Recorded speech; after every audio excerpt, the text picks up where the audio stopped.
The S&P 500 is hovering near its all-time high, but underneath, global tech markets are cracking. A massive unwinding of the Japanese yen carry trade is triggering a forced cross-border sell-off. With a lineup of mega-cap tech earnings and critical U.S. employment data hitting this week, traders must pause aggressive swing trading and immediately prioritize risk management. For the first time in nearly 30 years, the U.S. and Japan executed a joint currency intervention, dumping dollars and euros to aggressively prop up the Japanese yen. This chart shows the immediate fallout. For years, massive funds borrowed yen at zero interest to buy U.S. tech stocks. When the yen suddenly strengthened, it triggered rapid margin calls, forcing those funds to liquidate their U.S. equity positions to cover their debts. The collateral damage is highly visible overseas. South Korea's Kospi index, which is heavily weighted in semiconductors, plummeted 30%. Domestically, the pressure is compounding. This chart tracks the U.S. 30-year Treasury yield, which just spiked to 5.27%. That is the highest level recorded since June 2007, sharply increasing the cost of capital for corporate borrowers. The combination of forced international deleveraging and surging domestic borrowing yields creates a uniquely hostile environment for over-leveraged tech portfolios.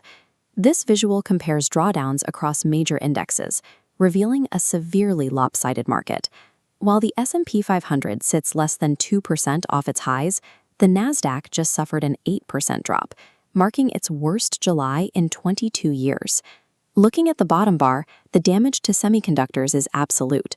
The SMH ETF has officially crossed the negative 20% threshold, placing the sector firmly into a technical bear market. These technical breakdowns are now colliding directly with calendar headwinds. August and September of an election year historically deliver negative average returns and intense volatility. Relying on standard buy-the-dip strategies is highly dangerous when deep structural breakdowns align with negative seasonal trends. This calendar outlines our backloaded economic week.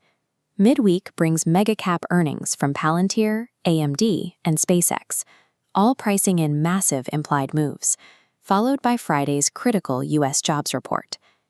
This chart highlights the exact technical levels to watch on the S&P 500. We face a heavy block of overhead resistance between 749 and 750, while a crucial double-bottom support floor sits right at 740 to 741.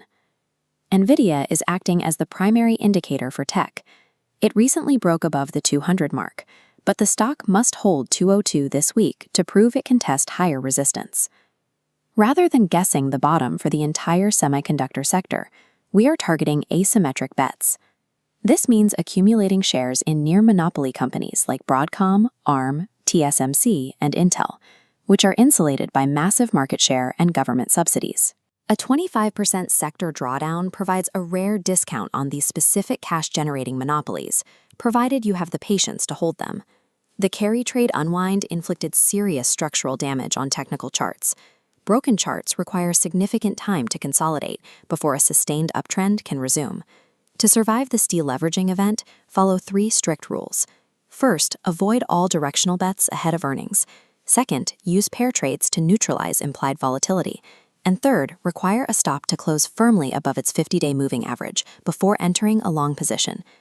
Preserving your capital during a macro liquidation will always be more profitable than trying to blindly catch a falling knife.